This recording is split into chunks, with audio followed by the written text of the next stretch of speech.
Voilà plusieurs semaines que les syndicats ont coché la date du 12 septembre pour leur rentrée sociale contre la réforme du Code du travail. Dans le département, Force ouvrière se joindra aux 4 autres organisations syndicales mobilisées. Jean Annex. La mobilisation de mardi aura-t-elle des airs de déjà-vu ? 1 an et demi après le printemps anti-loi travail, les syndicats dénoncent en tout cas une loi El Khomri XXL.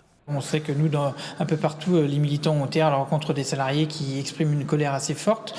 Et d'autant plus qu'on sait qu'il y a la question effectivement des ordonnances là, sur le Code du travail, mais également un certain nombre de mesures qui attaquent un peu tous les Français, notamment les fonctionnaires également, avec les suppressions annoncées de 120 000 postes, le gel du point d'indice, les jours de carence rétablis, donc une colère qui gronde. Donc on va avoir beaucoup de mécontentements qui vont s'exprimer bien au-delà des ordonnances probablement.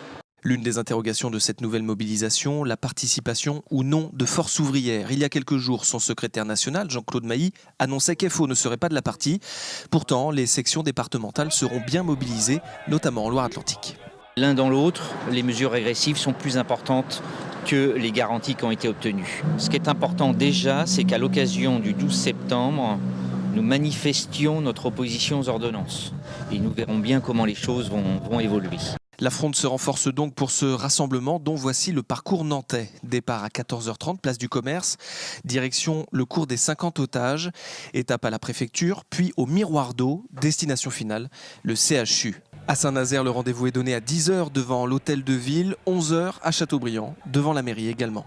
Les syndicats préviennent, ce 12 septembre ne sera que le premier round de la mobilisation. Depuis ce lundi, des forces de police supplémentaires sont en place à Nantes, notamment dans le secteur commerce. Un renfort pour une durée d'1 semaine qui ne suffit pas pour les syndicats de la Sémitane. Si on fait un rapport strict du nombre d'habitants par rapport au nombre de policiers municipaux, on voit qu'on est encore en déficit. Alors, est-ce que la responsabilité elle vient des polices municipales ? Est-ce que la responsabilité vient de la police nationale ? En tout cas, dans d'autres villes, et je prends l'exemple de la ville de Strasbourg, qui est un peu équivalente à nous en termes de réseau, ils sont 50 policiers municipaux de plus que Nantes Métropole. Donc aujourd'hui, on demande à ce que la ville, les élus prennent en compte les difficultés des Nantais sur l'insécurité, sur le fait que lorsqu'on se déplace d'est en ouest de Médiathèque à Bouffay, on croise aucune patrouille piétonne de la police municipale. Le 24 septembre, ce sont les élections sénatoriales. 170 sièges sont à renouveler, dont les 5 de Loire-Atlantique. Les partis ont jusqu'à la fin de la semaine pour désigner leurs candidats. Anne Judic. Ils sont 5 sénateurs sortants en Loire-Atlantique. André Triard, Joël Guerriau, Yannick Vaugrenard, Michel Meunier et Ronan Dantec remettent donc en jeu leur siège. 4 d'entre eux tenteront de le reconquérir. Les 2 socialistes, Vaugrenard et Meunier. Ronan Dantec, inscrit sous la bannière d'Hiver Gauche, Vivre nos territoires, avec en numéro 2 sur sa liste Laurence Guillemine. Et enfin, Joël Guerriau, accompagné de Claire Théveniot pour le centre droit. À noter également la liste du Front National menée par Alain Avello et la liste Seine-Atlantique de Dominique Hanné. La République en marche présente quant à elle Valérie Sauvia-Duvert, élue à Guérande, devant Jean-Michel Tauby, le maire d'Ancenis. Enfin, à droite, ce sont Christophe Priou et Laurence Garnier qui ont été investis par les Républicains. Évincé, André Triard pourrait toutefois tenter de monter sa propre liste pour rester au Palais du Luxembourg. Réponse ce vendredi à 18h à la clôture du dépôt des listes. C'est l'heure des premiers bilans pour les professionnels du tourisme. Une saison plutôt moyenne en Pays de la Loire, plombée par la météo du mois d'août. Il y a eu une excellente avant-saison. On a eu un mois de juillet qui a été pas trop mal, et puis un mois d'août malheureusement en raison de la météo qui ne nous a pas aidés. Et puis avec quand même des contrastes, avec un littoral qui a moins bien travaillé qu'en 2016, et tout ce qui était rétro-littoral et urbain, qui a eu une activité qui a été très, très forte. Je pense à la ville de Nantes où le voyage à Nantes a vraiment produit ses effets cette année. On a vraiment maintenant une clientèle de septembre. Par contre, la météo fait qu'on ne sait pas si ça sera un bon mois de septembre sur les tendances de passage au niveau soit des retraités qui sont la clientèle du mois de septembre, mais aussi des étrangers anglais et allemands. À peine quelques semaines après avoir échoué en finale des playoffs, l'Hermine de Nantes est de retour au travail. L'objectif Pro A est le même, mais l'entraîneur et une grande partie de l'effectif ont changé.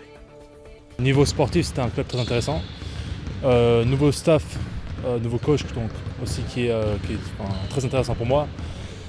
Et puis après, je veux dire, la Pro B, c'est un championnat que je connais. Donc il me fallait encore peut-être une année pour encore évoluer, pour atteindre un niveau encore supérieur. Et, voilà, tout ça réuni a fait que j'ai choisi Nantes. C'est l'objectif de tout le monde d'aller en Pro A. Donc si on arrive à le faire cette année avec Nantes, ce serait parfait. Après, la Pro B, c'est un championnat qui est compliqué. C'est un championnat dense. C'est l'objectif de toutes les équipes. Donc c'est pas simple, mais on va travailler pour et on est tous motivés pour y aller. Donc, C'est ce que l'on appelle une saison galère. Depuis qu'il a annoncé son départ de la formation Direct Énergie à la fin de la saison, le cycliste savonésien Brian Coquard est mis sur la touche. Après avoir été écarté de la liste des participants au Tour de France, le sprinter a appris ce week-end qu'il ne participerait plus à aucune course d'ici à la fin de son contrat. Après 5 ans chez Direct Énergie, Brian Coquard évoluera la saison prochaine au sein de la nouvelle équipe montée par Jérôme Pinault.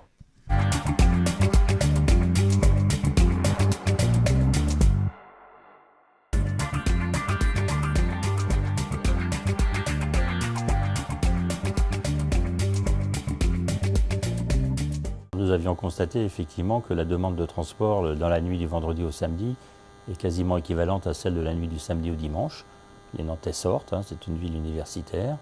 Et donc Nantes Métropole, dans le cadre aussi du Conseil de la nuit, nous avait proposé un certain nombre de formules. Et donc ce qui a été retenu pour cette année, c'est que dans la nuit du vendredi au samedi, nous roulerons jusqu'à 2h30 du matin, à l'instar de ce que nous faisons déjà dans la nuit du samedi au dimanche. Ça s'accompagnera également d'un petit renforcement sur les lignes 2 et 3 de tramway. Et ça s'accompagnera d'une modification du tracé de la ligne 91 de la desserte de Couéron. Donc voilà, c'est les principales modifications sur notre service de nuit. L'essentiel, c'est une nuit de vendredi à samedi renforcée.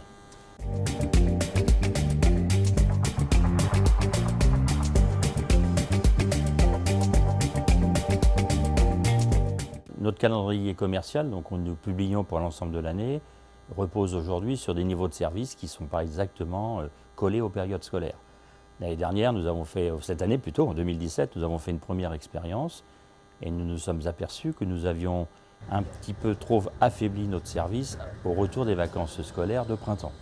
Donc cette année, nous avons décidé de prolonger le service, ce qui s'appelle le service bleu, donc le service des jours ordinaires, si j'ose dire, au-delà des vacances de printemps, et il sera prolongé jusqu'au 8 juin, de façon à couvrir cette période pendant laquelle on nous a reproché d'être un tout petit peu faible en matière de trafic. C'était une première, donc effectivement nous avions fait un certain nombre d'hypothèses, elles ne se sont pas toutes été confortées, donc après tout il nous appartient aussi d'essayer de coller au mieux à la demande des clients. Alors,